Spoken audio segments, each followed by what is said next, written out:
solid particle adhesion. Solid particle adhesion is the principle. This is the way used here for grouping.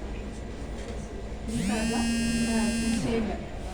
We will put the chamber place in there. Please place here.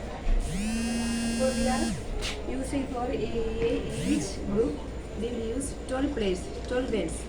The reagents are here. The reagents.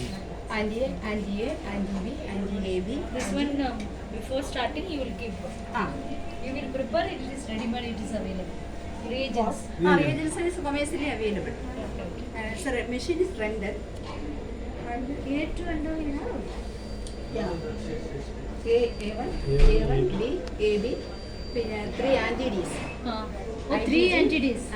IgM, IgM plus G and the control. A cell, B cell, A cell, B cell and O cell. Reagents. 12 wells and all are barcoded. Inside there is scanner. It will scan all